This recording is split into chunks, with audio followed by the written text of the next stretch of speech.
In a city buried under snow, the few survivors are hiding deep underground from the endless snowfall. Two men run through a sewer tunnel but fail to hide in time and are overtaken by unknown pursuers. In future, people learn to build towers to control the weather. One day, an abnormally heavy snowfall began and didn't stop. The surface of the earth froze and the towers broke. Now the survivors are hiding from the cold in underground bunkers that eventually run out of food. Flu epidemics are rampant, but worst of all, people cannot trust each other. Sam works as a mechanic on Colony 7, and while fixing the ventilation system on the surface, he sees one of the bunker residents called Mason, who kick a man out because he has a cold. After isolation in quarantine and taking medication, this man, named Hull, hasn't recovered, and so he puts the entire colony at risk of a massive epidemic. Hull asks to be allowed to leave because he has the right to choose, and Sam stands up for the sick man. However, Mason shoots Hull in the back as he runs away. Unlike most other colonies, the settlement where Sam lives has a supply of plant seeds, which are grown in small quantities in artificial greenhouses. But it's still not enough, so they have to cut back on their ration in order to survive somehow. Sam, stunned and outraged by Hull's murder, tells Briggs of Mason's arbitrary behavior. Briggs, as leader of the survivors, has made it a rule that the seriously ill are given a choice: die by a bullet or leave the colony voluntarily so as not to infect others.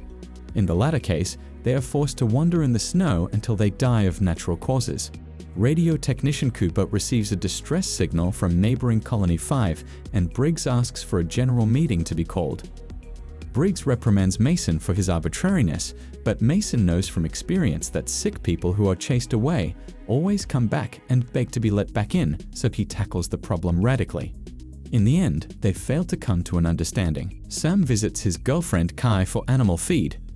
At this moment, she searches for information about working weather towers and assumes that somewhere in distant Spain, there is working equipment that can be used to change the weather. Kai thinks it could be a lifesaver for everyone and wants to go there on an expedition. Sam is skeptical, but he loves her and is willing to follow her to the ends of the earth.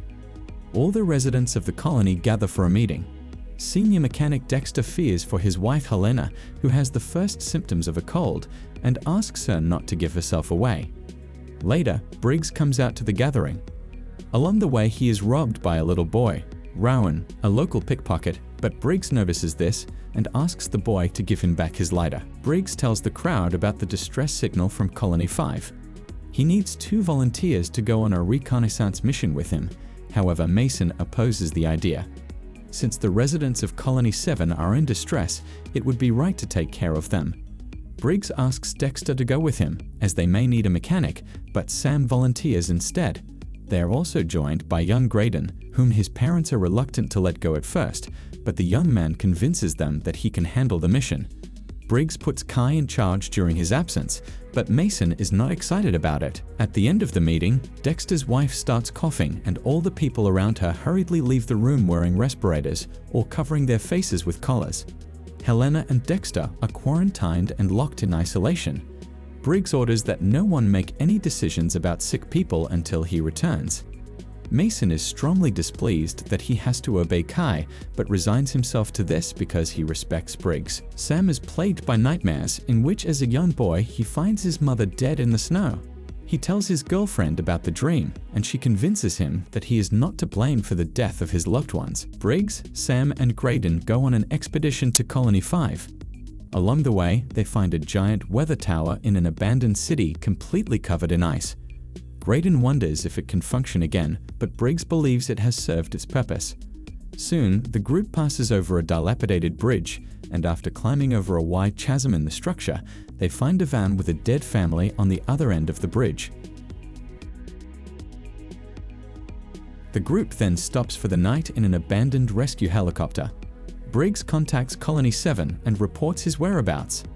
In response, Cooper reports that Dexter and Helena are in quarantine and getting worse.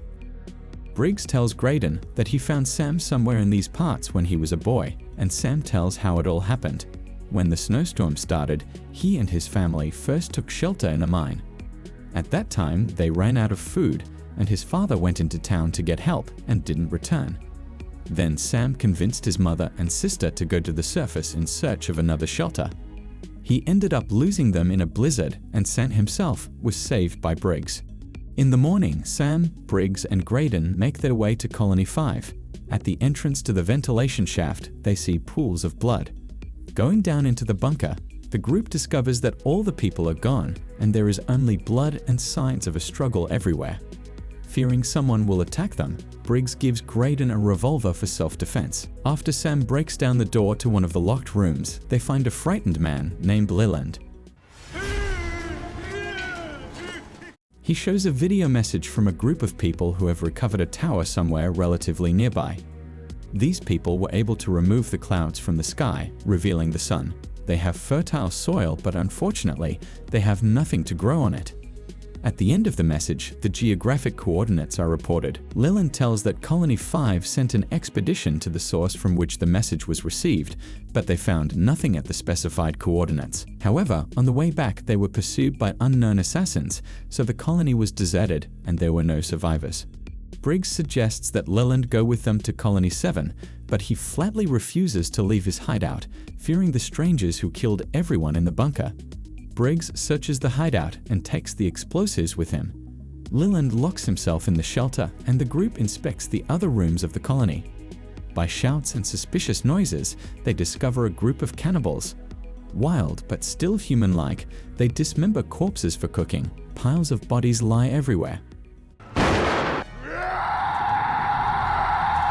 The savages begin to pursue Briggs and his partners, killing Graydon along the way. While Sam climbs the ladder from the ventilation shaft, Briggs blocks the passage to the outside and then climbs up himself. Even though there are still people down there, Briggs throws explosives into the shaft. The explosion causes the shaft to collapse, blocking the main exit from the bunker. Briggs and Sam return home and stop for the night in an abandoned helicopter to warm up. Sam asks Briggs why the savages have become like this, and then Briggs tells him that he used to serve with Mason. When one of the camps ran out of food during rescue operations, people with guns began killing unarmed people because of hunger, and in desperation, the men began to act like animals. Briggs and Mason tried to stop them, but then they left and started their own colony, hoping that such a thing would not happen again. Sam and Briggs discussed the video message they saw at the abandoned colony. If there really is sunlight somewhere, that's where they can grow their seeds. In the morning, Sam sees through binoculars a squad of cannibals who have crawled out of the mine and found them by footprints in the snow. Briggs suggests they go ahead and apprehend the savages on a half-destroyed bridge. They jump over the chasm and leave an explosive with a lit fuse on the edge of the bridge, but suddenly the wind blows it out. Briggs must go back to light the fuse again, but Sam won't let him, so Briggs stuns Sam and runs to the explosive. He manages to light the fuse, but is attacked by savages. Briggs fails to free himself in time and explodes with several of his pursuers, and the middle of the bridge collapses. However, some of the enemies, led by their leader, remain at the other end of the bridge, and Sam returned home, alone. Meanwhile, there is a coup in Colony 7. Mason disobeys Briggs' orders, disobeys Kai, and brings Helena and Dexter to the surface. The husband protects his wife and begs for mercy, but Mason shoots Helena in the head. Kai rises to the surface, pulls out her gun, and orders Mason to stop. Meanwhile, Sam approaches the colony and asks for help, and Dexter, taking advantage of the confusion, runs away. Kai rushes to Sam to help, but the next moment she is stunned by Mason. When Sam wakes up downstairs in the shelter, he tells of Graydon and Briggs' deaths, but Mason decides to handcuff Sam to his bunk. He announces a change in leadership and new conditions for survival. The colony's food rations are cut in half and all sick people will be wiped out immediately. Mason is supported by his followers and has access to weapons, so he manages to intimidate the people. Sam tells about a squad of cannibals who have slaughtered all the residents of Colony 5 for food and warns them that they are coming to their colony. Sam urges them to leave the colony as soon as possible and go to the place he heard about in the video message.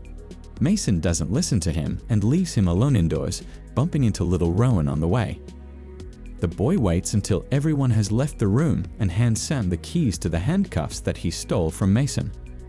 Along with his assistant Victor, Mason goes up to the surface and uses binoculars to survey the area, then goes down to the bunker and looks at the video footage from all the surveillance cameras. They see no threat, and Mason considers Sam's words to be a lie. Meanwhile, Sam finds and frees Kai. He shows the girl on satellite images a place where there is no cyclone and the sky is clear. Sam then packs plant seeds in his backpack and offers to round up all the inhabitants to leave Colony 7. Sam and Kai's path is blocked by an armed Mason and his henchmen. While Mason is proving his superiority and threatening Sam, they hear someone outside cracking the front hatch. Everyone runs to the monitors and sees that a squad of savages has already killed Dexter, who has remained on the surface. Mason realizes the seriousness of the threat and decides to temporarily team up with Sam, Kai, and the others. Then he orders weapons to be distributed to everyone who can shoot. Cooper leads the women and children into the depths of the shelter. The armed inhabitants of the colony await an attack from the main hatch, but the savages suddenly appear from the vents and kill everyone in their path. While some of the colony's residents try to hold back the onslaught of cannibals at the cost of their lives, Mason, Sam, and Kai flee to the shelter. Suddenly, Mason shuts the door in Sam and Kai's face, but a girl named Nara stuns Mason and lets them inside. They also manage to block the doors for a while. Sam offers to leave the colony by escaping to the surface through the ventilation system and takes almost all of the survivors with him. Figuring that everyone outside will freeze, Mason is left alone. Sam gives Mason a gun for self-defense and then leaves. The savages burst through the doors, and to delay the enemies, Mason shoots at the fuel tank next to them. But at the last moment, the cannibal leader manages to jump into the vent and catch up with Sam. A struggle ensues between them, and they fall out of the vent into the greenhouse. Sam kills the ringleader and gets out of the bunker, but along the way he sees fire engulf his entire house. Then he picks up his backpack of seeds and quickly walks out of there. The movie ends with Sam leading the survivors through the snowy wilderness to Thor, where according to the video message, the weather tower still works and where there is clear sky overhead.